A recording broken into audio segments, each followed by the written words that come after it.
Os portugueses estão enfurecidos com as piadas que brotaram nos últimos dias sobre como Portugal virou uma colônia de brasileiros, né? E a piada principal agora é de que Portugal é a Guiana brasileira, né?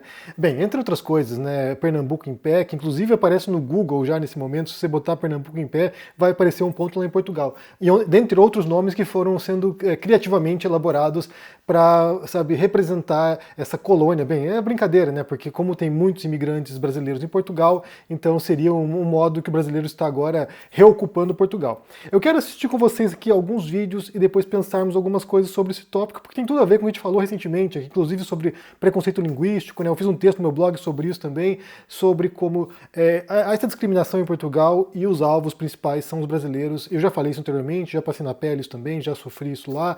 Adoro Portugal, vou estar lá em breve, possivelmente também, mas tem seus problemas, né? Então vamos assistir juntos aqui primeiro um videozinho aqui sobre a Guiana brasileira e depois duas reações de portuguesas a esse fenômeno agora, que é uma piada, é um meme, mas vamos assistir juntos aqui. Para começar, um vídeo aqui sobre a visita à Guiana brasileira. Visitei a Guiana brasileira, um território ultramarino brasileiro, um pedacinho do Brasil na Europa. Carinhosamente apelidados de Rio Grande de Fora, Faixa de Gajos, Acre do Leste, Pernambuco em pé, Porto Triste, Mato Grosso do Norte, isso para que eles se sintam realmente parte do nosso Brasil. A capital de lá é o Rio de Fevereiro, uma cidade muito linda governada pela Luana Piovani. O povo nativo desse estado ainda fala um tipo de língua brasileira antiga, com sotaque e palavras muito únicas, mas essa língua está correndo o risco de desaparecer por causa do Lucas Neto. A Guiana brasileira, apesar de ser um dos menores estados do nosso país, tem uma grande variedade de paisagens, desde praias belíssimas até serras com neve. Como todo estado brasileiro, a gastronomia daqui também é sensacional, com destaque para os pastéis de nata, bolinho de bacalhau, francesinha, vinhos e frutos do mar. Eu gostei bastante de conhecer a Guiana brasileira, mas comenta aí, qual apelido você gostou mais? Tá, essa é uma piada, né? Dentre muitas, são milhares de piadas, né? Se você for nas redes sociais agora, possivelmente vai ver alguma piada com Portugal agora, por causa dessa história, né? Como eu falei, já é uma reação ao preconceito que os brasileiros estão sofrendo lá em Portugal. E aí, primeiro quero ver com vocês um vídeo aqui de uma portuguesa que ficou enfurecida com esse uso, né, da piada, né? Vamos ver juntos e depois a gente vê um segundo vídeo de uma outra portuguesa. Assistam. Guiana brasileira? Guiana brasileira? Para a vossa excelentíssima informação, Guiana é um país na América do Sul, aí bem pertinho do Brasil. Não somos nós. Isto aqui é Portugal. Primeiro foi o meme do ouro. Roubámos o ouro. Depois surgiu que falamos um português arcaico, um português pré-histórico. E agora somos uma Guiana. Uma coisa é certa, vocês têm criatividade nos memes. Mas nós não somos uma Guiana. E por fim, o último vídeo aqui de uma portuguesa também falando sobre essa questão aqui. Vamos assistir. Muito bem, vim aqui gravar um vídeo sobre Portugal e Brasil. É a primeira vez que eu estou a fazer um vídeo a falar, portanto vamos ver no que é que isto vai dar. O Brasil está a chamar Portugal de Guiana brasileira. Está em todos os comentários, tem vídeo, é meme. O que é meme? Para os portugueses que não estão a entender. É uma piada. É sentido de humor. Porquê que isto está a acontecer? Porque, caso algumas pessoas não se lembrem, Portugal colonizou o Brasil durante mais de 200 anos. Exatamente. Apesar de tudo, o Brasil ainda sofre atualmente consequências devido à exploração que nós fizemos lá. Quer queiramos admitir ou não, são factos. Está na história, é facto. Não é porque um país está a fazer uma piada connosco, pela primeira vez está realmente a interagir connosco, certo? Que nós devemos e podemos e temos a autorização, que ninguém tem, de ser preconceituosos, de sermos xenofóbicos, entre muitas outras coisas que está para aqui a passar. A realidade é, quer queiramos, quer não, o Brasil está assim a colonizar, muito entre aspas, Portugal culturalmente. Mas isto não é atual, isto é desde a minha... vou fazer 21 anos. Eu tinha 9 anos, estava no YouTube e tudo o que eu consumia era brasileiro. O pouco que eu consumi português foi a casa dos youtubers, foi os nossos típicos que nós já conhecemos. Isso foi o pouco que eu consumi português, porque o resto, a realidade é que nós já consumimos o conteúdo do Brasil desde há muito tempo atrás. Já vai fazer mais de 10 anos que nós estamos a consumir o conteúdo do Brasil. E, em vez de vermos isto como algo negativo, não é. Porque foi através de começar a consumir youtubers, influencers brasileiros que realmente, que sendo um país maior e com muito mais pautas sociais ativas, certo? Foi o primeiro país, foi o primeiro contacto que eu tive com coisas que me fizeram realmente refletir. Eu desde cedo, eu reflito e eu penso sobre as coisas, sobre pautas importantes como racismo, como xenofobia, como pobreza, como criminalidade. A criminalidade está a pedofilia, está maus para com as mulheres, sejam estes violência doméstica ou outros tipos de males, antes que o TikTok me bana, certo? Foi o Brasil que me começou a falar sobre questões homossexuais, foi o Brasil que me começou a falar sobre qualquer pauta essencial, atual para o ser humano, que nós temos que começar a aprender e deixar de ser ignorantes. Foi o Brasil que me introduziu. Desde há muito tempo atrás, certo? E como qualquer outro país, tem as suas coisas boas e tem as suas coisas más.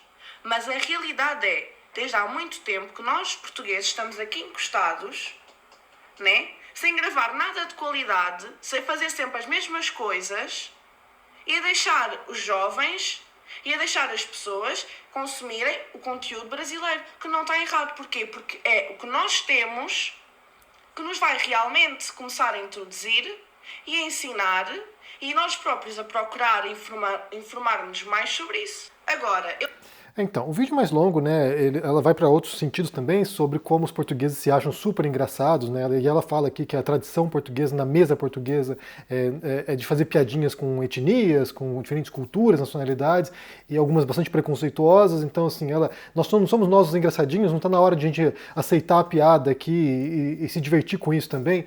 Bem, vamos para alguns pontos aqui, né? Eu achei, antes de tudo, muito interessante a visão lúcida dessa moça aqui, dessa jovem, porque realmente alguém, não sei, não vou dizer que é uma exceção, porque eu acho que tem muita gente em Portugal que compreende o caráter das piadas primeiro, né? Como é uma brincadeira, é um meme, mas também como existe preconceito em Portugal, existe xenofobia, existe racismo, existe esse nacionalismo crescente que acaba se refletindo em certos preconceitos também. Então eu imagino que tem muita gente que compreende isso e ela não deve ser exceção.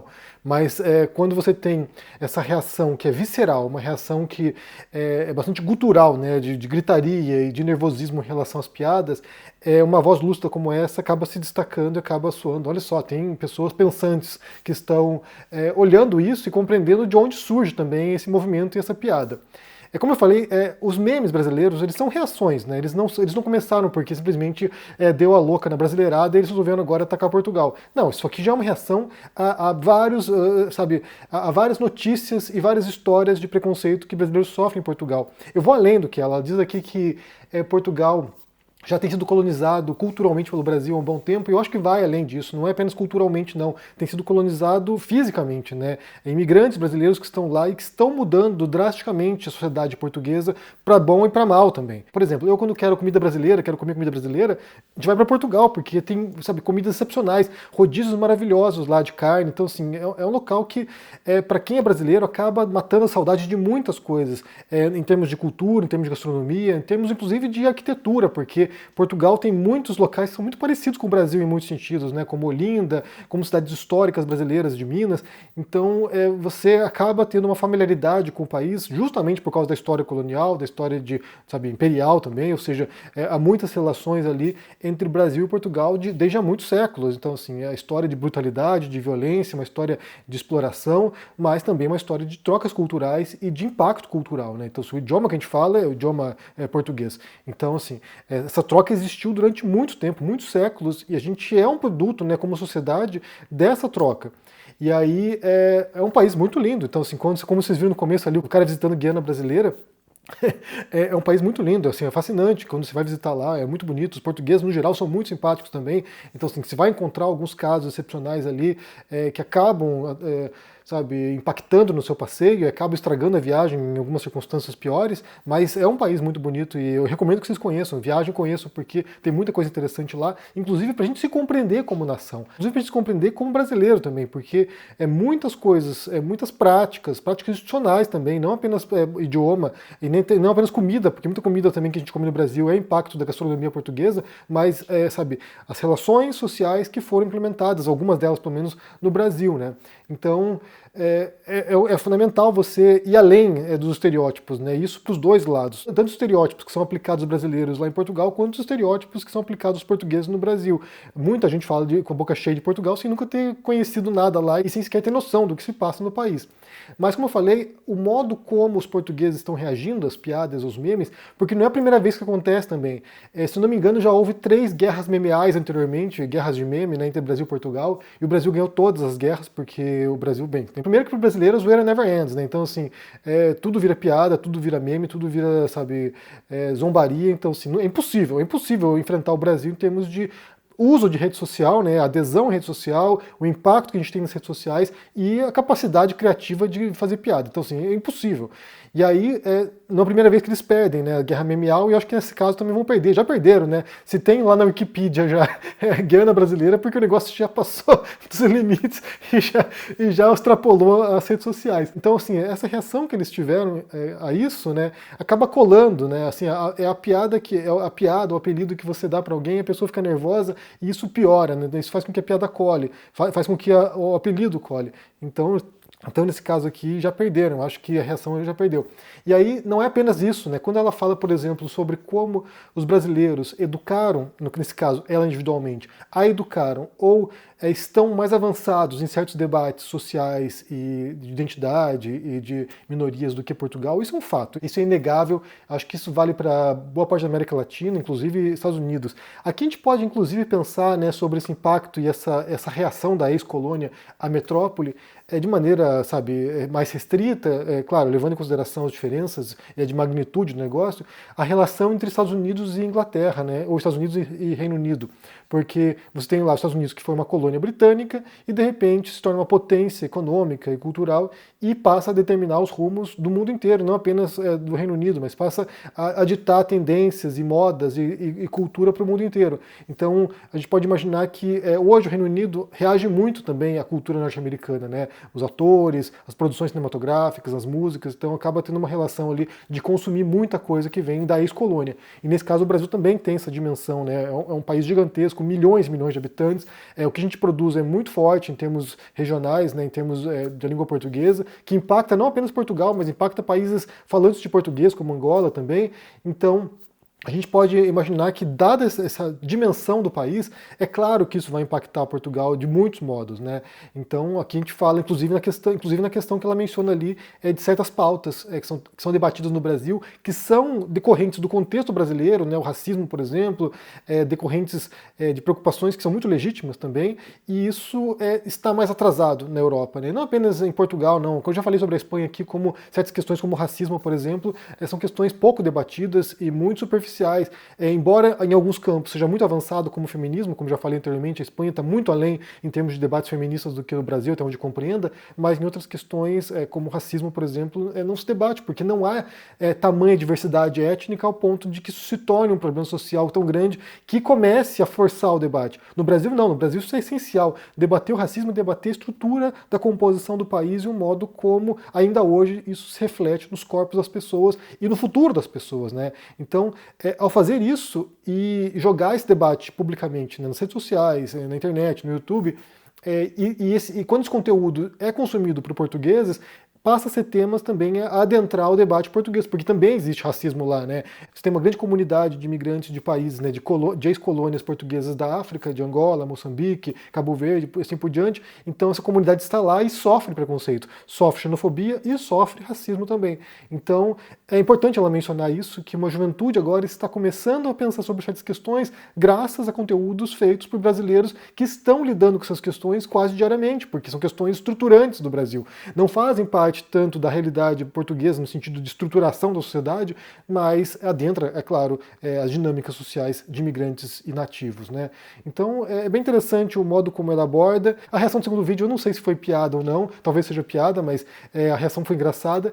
E é isso, né? É um meme, é uma piada, que, como eu falei, é consequência já de um preconceito. Isso aqui já é uma reação, não surge do nada, não surge no vácuo isso aqui, já é uma reação. E você percebe também, inclusive, quando se menciona esses casos. Vocês podem observar aqui, eu vou fazer esse vídeo, ele vai entrar, ele vai entrar no debate português, certamente, ou alguém vai passar adiante para os portugueses, e você vai perceber a reação dos comentários aqui, como são comentários intolerantes, comentários racistas, muitas vezes, comentários xenófobos, de pessoas que, estão usando como pretexto essa história para destilar os seus preconceitos. Isso vai acontecer. Fique de olho nos comentários aqui, que você vai perceber como os portugueses, eles vêm enfurecidos, com, 10 pedras nas mãos, e extrapolam muito o limite da piada, porque, assim, uma coisa é você responder uma piada com uma piada, outra coisa é você destilar sua intolerância e seu preconceito com base numa reação que me parece legítima e engraçada, né? Engraçada acima de tudo.